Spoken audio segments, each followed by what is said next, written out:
guys, we're out here, Mint 400. It's a beautiful day, considering it was snowing here in Las Vegas a week ago. So hopefully it doesn't snow when we race on Sunday. But right now we're on our way to do safety, our safety check, make sure everything's dialed in, which hopefully everything should. I mean, this is a best in the desert race series. So safety inspections are a little different than King of the Hammers, but for the most part, we should be good to go.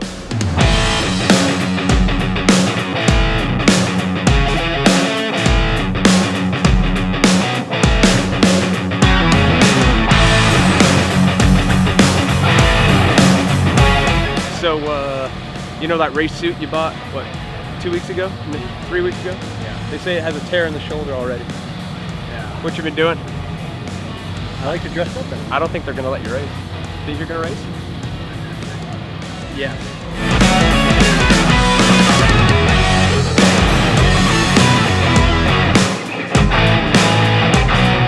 Yeah, I got a little tear like right here. So I guess they were like, you know, if you get burned, it's just gonna be a little one right here. Do you mind? And I was like, no, it's all right. I heard branding is in nowadays, so.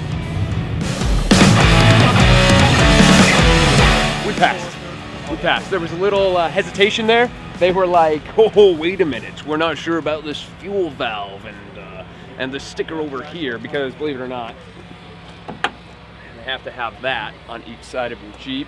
You have to have numbers, identification numbers on every side of the Jeep, which there's four placements on it. And we also had to make sure, see this little stamp? We had to stamp our tire, so in case this thing just decides to get a mind of its own and go sailing, it's stamped to identify it as that's our tire. So no tire thieves on race day. Not today, tire thieves, not today.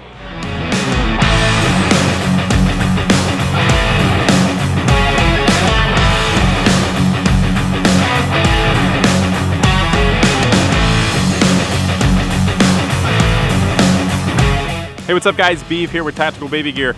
I'm shooting this video for Vaughn, so I'm probably gonna jump in here periodically throughout the video to kind of help explain some things and what's happening. So I just wanted to let you know who I was and why you were seeing my face. Vaughn and Mark are busy, so I'm shooting this video for them, and enjoy the race. Vaughn, you guys had some issues at King of the Hammers with the fuel system. What have you guys done since then to get ready for this? So replaced the fuel pump, replaced the fuel lines. We also replaced the fuel filters, so we just went through it all. So this time we will have zero issues with the fuel. Well, I need some wood. I need to knock on wood. So we're gonna do good. We're ready to rip. So any problem that we had last time, it's all been resolved, all taken care of. So hopefully the only problem we're gonna have with this race is what's up in here.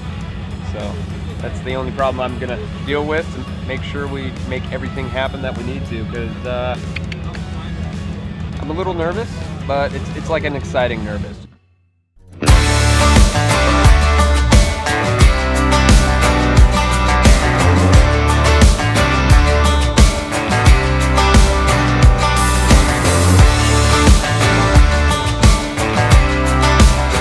All right, so we're out here at the Mint 400 Desert Pit area. We're getting the Jeep unloaded out of the trailer, and right in front of me here is actually part of the track. This is like the pit lane, and all along the side here, you'll see these guys are gonna do a fuel stop here in just a second. I'll give you guys a glimpse of this, and we're gonna get unloaded and start getting ready to do some racing ourselves.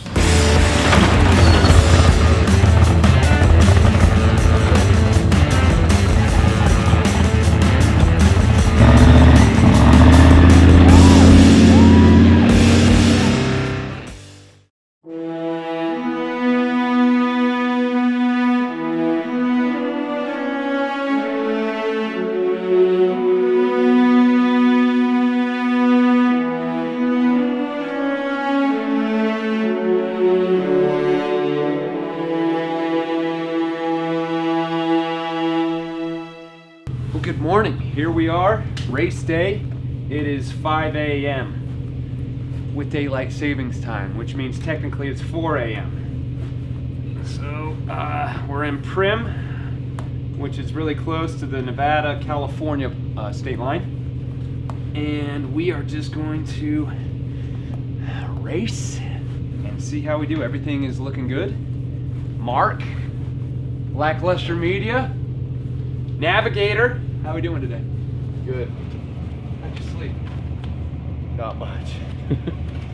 So the number one goal, finish.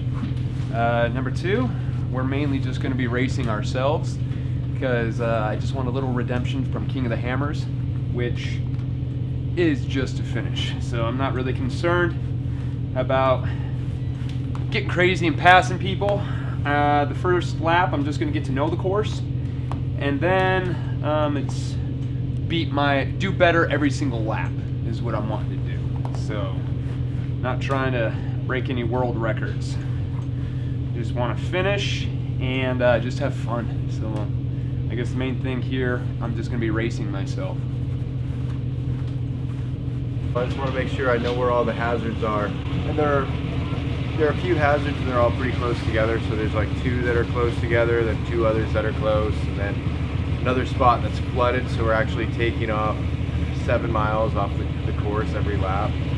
So instead of, it's like 120 point whatever miles per lap. So we get to lose 7 miles each lap. That's kind of in our favor, I guess, as drivers, right? Right.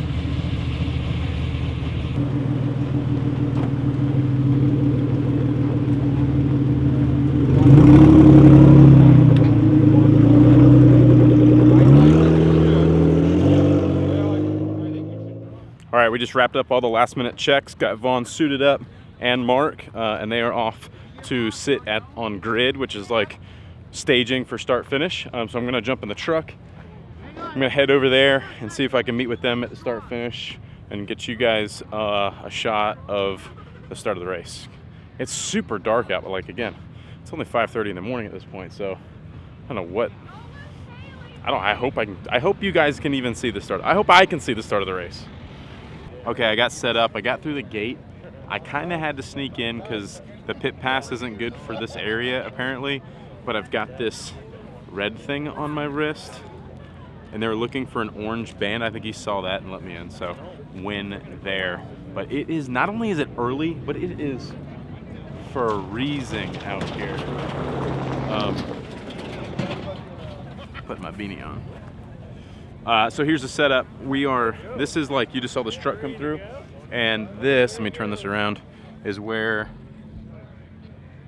they're gonna start right here and go that way. So,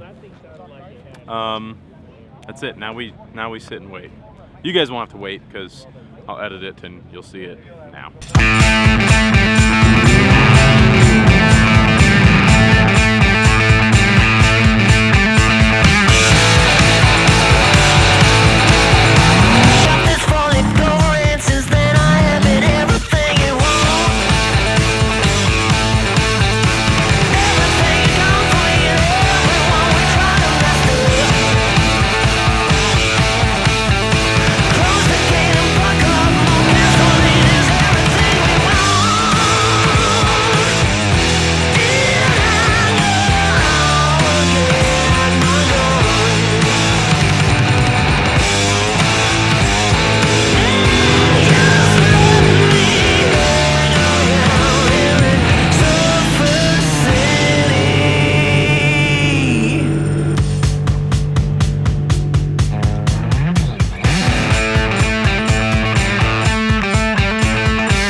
Here we are.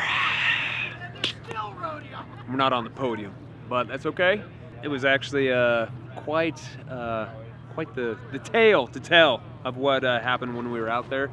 So when we came in to this pit, actually, after our first lap, there was a cracked radiator, so we were filling up fluids. So we probably made it about another 25 miles, and I had Mark get out and add some more water into the radiator just to cool it off because it was about to overheat here and there.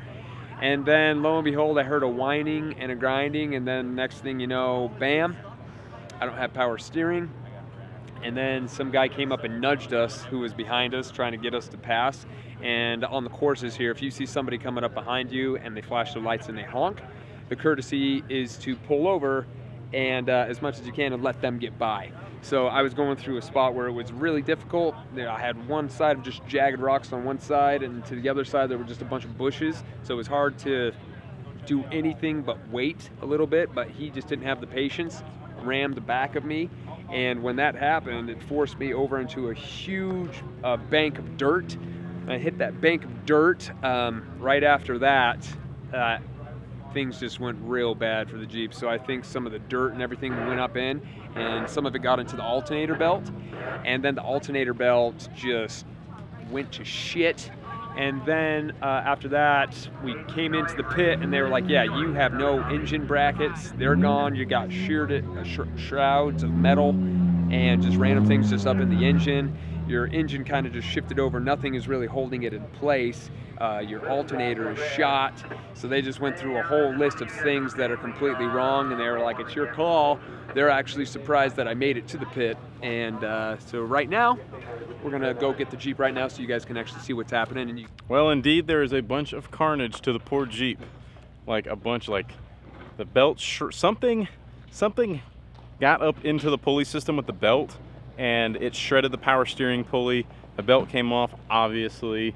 The motor got shifted back and over. It broke a motor mount. Like, I have no idea what these guys did. I'll tell you one thing about Vaughn. The one thing I know about Vaughn is he knows how to break stuff. He's really, really good at tearing stuff up. well, that's a wrap, guys. As you can see, that's what's left of the alternator belt. Normally they're a lot thicker. But definitely pushed her to her full limits. But we're gonna call it here at the Mint 400. Impulse Off-Road, their team did a phenomenal job.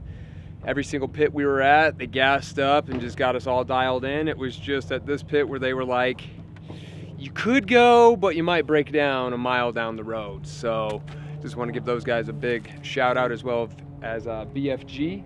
These tires ran seamlessly. I can't tell you how many times we just saw razors and random trucks pulled over that were changing flat tires. So these actually had a few chunks taken out of them from the rough terrain, even some screws, but no flat tires. So the KM3s, they were excellent, BFG, so thank you for that. And then as well as Tactical Baby Gear, my main sponsor of the Jeep. You guys are freaking awesome. Love you guys. I love what we're doing and just showing how dads can get more involved with, you know, doing things outdoors and then getting their kids and families involved with what they do, because that's exactly what I'm trying to do. And I love that we have that same vision. And thank you to all the rest of the sponsors that are helping me fulfill my dream and goal of getting into the off-road community. So that's it for me, guys. Until next time, God bless.